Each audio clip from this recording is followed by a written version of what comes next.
way. Therefore, God punished them as if they did the sin.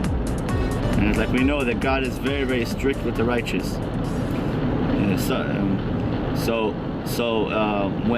When one of the avos, or seemingly anybody, or Moshe Rabbeinu, Avram, Yitzchak, Yaakov, or Moshe Rabbeinu, if they did a sin, it looks like it's a sin. Really, it wasn't a sin. It actually was something good. But to our lowly eyes, it would seem as a sin. And the lowlier we are, the bigger the sin looks. So we have to bear that in mind. And okay, so again, just like our forefathers and Moshe Rabbeinu, that all of Shalom, all the Shamas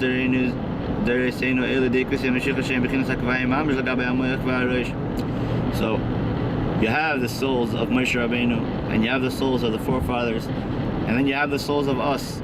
We're the last generation of the exile and the first generation of the redemption. Like the Rebbe said in 1991 already, that the Moshiach already came. We just have to open our eyes and see that we're already standing in the ultimate and complete redemption. And what this means is that according to what the Rebbe says, and the Rebbe printed these things and he looked them over, that we have to know that we are living in a special time. We have to look out of the box. We have to open our eyes and see that the world is changing rapidly, and that many prophecies of the times of the redemption have already begun, including the prophecy that the Arab kingdoms will fight. It's a Yalkut Shemoni, and the Rebbe brings it down, prophecy from hundreds of years ago, thousands of years ago, maybe hundreds of years ago, and over there in the prophecy it says that the year that the King Moshiach reveals himself, all the nations of the world fight one with each other, the Arab kingdoms and the Persian kings, and we see that this is happening now. The Rebbe said this in 1991, the first time Saddam Hussein was attacked by America. The Rebbe said that we're going to continue seeing these prophecies. The world is being prepared. Hashem wants the world to be in a certain order before Moshiach comes. Like a chess game, you prepare the pieces before the king comes in, let's say. So Hashem is preparing the kings. He wants the certain kings to be in charge, and the evil kings to be taken care of, the enemies of the Jews to be destroyed, and Hashem's preparing the world for the Moshiach. And there's no reason in the Yalkut it says that everyone's going to be scared at that time. People are not going to know where the safe places in the world are, and Hashem says that the Jewish people also might be scared, but then comes Moshiach, and he tells the Jewish people, humble ones, do not be afraid of everything I'm doing only for you. And the time of your redemption has arrived. So that's the Yalkut, and that's the prophecy, and we see that it's happening now, and the person to tell us is the Rebbe. And according to Jewish law, the Rebbe fits the criteria for being Moshiach. There's Jewish law. Not everyone is familiar with the Jewish law. There's Jewish law for the Jewish Mashiach.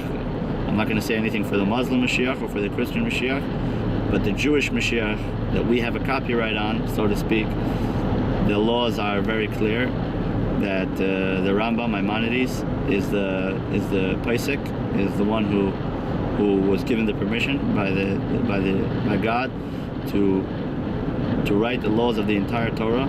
He's the only sage who wrote every single law, its positive commandment and its negative commandment, derived from the Torah, from the 5 books of Moses, and brought down from generation to generation with the oral tradition as well. Of course, the oral tradition is one with the Torah, and there's no division between the oral Torah and the written Torah. They are both handed down from Mount Sinai, and it says even if a student many years down the generations will come up with a chidush, with a new insight on Torah, you should know that it was given to Moshe Rabbeinu on Mount Sinai. And the Rebbe explains, how could it be if a student came up with a new idea in the Torah, how could it be that Moses heard it on Mount Sinai? The answer is because God gave Moses every part of the Torah, every single part, even the parts that weren't revealed then. Meaning he gave him the power and the entire Torah as a full package on Mount Sinai. Every single detail of the Torah, the way it will express itself throughout the generations in the Jewish religious Orthodox framework was already given to Moses on Mount Sinai, and the true carriers of the Torah, the Jewish people, the religious Jewish people, are the ones who brought the Torah down to where it is today. And of course, in the times of Mount Sinai, they had a wagon, but they didn't have a car.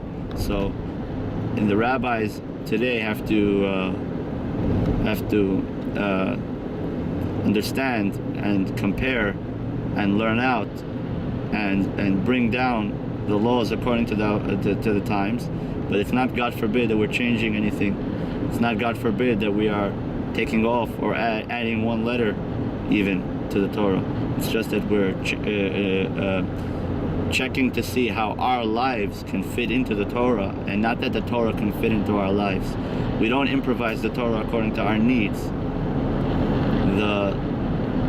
The life that we live has to be blended into the Torah. So if we're going to use a car, we want to know what the Torah has to say about a car, and so on.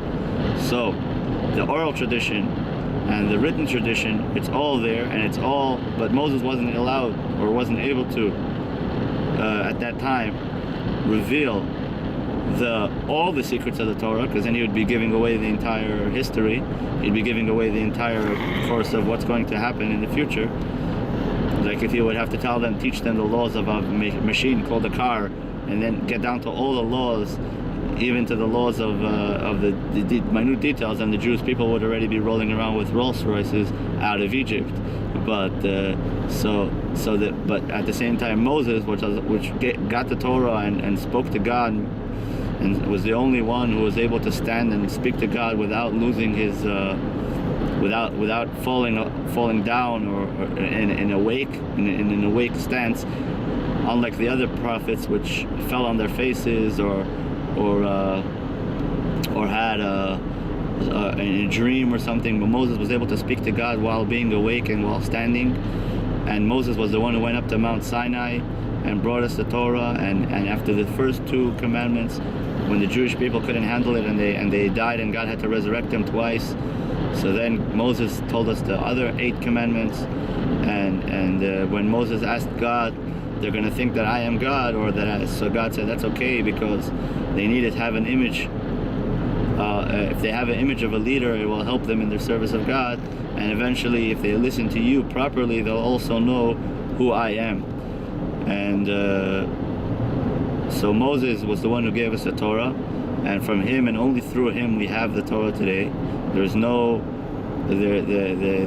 other source. And of course the Jewish people were there, and it's an event of hundreds of thousands of people, and the first 2 commandments, and everyone was there and everyone saw. And there were the 2 resurrections. The first commandment, many Jews died because the holiness was too strong for them, and they weren't pure enough to receive the Torah in a physical form, in a spiritual way, because they had what to work on, and they died. So God resurrected them. And the second commandment, again they died, and again God resurrected them. And the third resurrection will be when, in the times of the Moshiach, when Hashem decides fit, and it should be right now, this moment as we speak. We shouldn't be able to finish this video, and Moshiach shall already be here. It should be the third resurrection will be in the times of Moshiach. And in any case, back to what we were saying, that Moshe Rabbeinu and the forefathers, Avraham, Yitzchak, and Yaakov, are like the highest souls out there. And we, on the other hand, we are like the heels. We are, like we know, every generation becomes a little bit less strong. But at the other hand, in spiritual wise, and now we know that just like right before the sun shines, the darkness is the strongest, right at not midnight, but midnight could be dark, but the darkest part of the night is right before the sun breaks. That's the darkest part of the night. So too, the exile, right before Mashiach comes, is the darkest part of the exile. So our souls are like the heels of Mashiach, and like just like a heel, he has no brains, and everything comes from the generations before him, and he has no concept of anything on his own. So too, and all his power he gets from the mind, the head. So too our forefathers, Avraham, Yitzchak, and Yaakov, and Moshe Rabbeinu, they are like the head, and we are just like the heels. but at the same time we have an advantage over the head, because the heel has, just like the heel, the entire body is carried on the heel, so too all the generations previously will merit the Moshiach only through our generation, because we are carrying all the generations before, all the goodness and kindness. We are finishing the work of all the generations before, so therefore they are all indebted to us. And just like a heel, when you want to go into a hot water, first you put your heel in, because the heel is the Kabbalah's oil, the jumping into the fire for the rest of the body. And if the person needs to run away, so his heels take him. So too, and it's the strongest, it's a very strong part of the body. So too, the self-sacrifice of our generation and the willingness to serve Hashem, even though we don't understand everything, and even though we don't see all the lights, and even though we haven't seen too many miracles, even though if we open our eyes, like the Rebbe says, we will see how God runs the world, and we will see how there are miracles, and we will see how God has abundance of mercy on us, even though we don't deserve it. So, just like we have Moshe Rabbeinu, Avraham, Yitzchak, and Yaakov, and they are the heads of the generation, so too we are the feet of the generation. We are the heels. And then the Rebbe says, not only is it a span throughout the generations, not only is it that the head was many years ago and now we're the heels, but also V'chein b'chol over there in every generation itself as well. Yesh b'chol Yesh Reish Alfei Yisrael Shenishmasei Yemim B'chinas Reish V'Moyach L'gavi Nishmai Sahamayin. In every generation there are also, in every generation itself there is the leaders of that generation, the heads of that generation, which they are like the head and the mind of the generation compared to the masses, to the rest of the people, as well as the Gentiles. And the same thing is souls between souls themselves. Like we know in the desert, the Jewish people had each 10 people had one rabbi, and then each of those 10 rabbis had a rabbi which was on top of them. You have a general that's in charge of a small platoon, and a general that's in charge of a bigger platoon. So too, every soul within itself is a sub soul, so to speak, and has a director and a leader on top of him. In the souls itself, in the souls themselves. In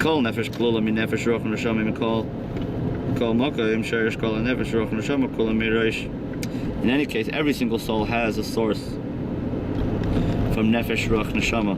There are five parts of the soul. Nefesh, Ruach, Neshama, Chaya, Yechida. Yechida is the highest level, which is only revealed once in a while, like we know in science it's proved, and as in the Bible it's proved as well.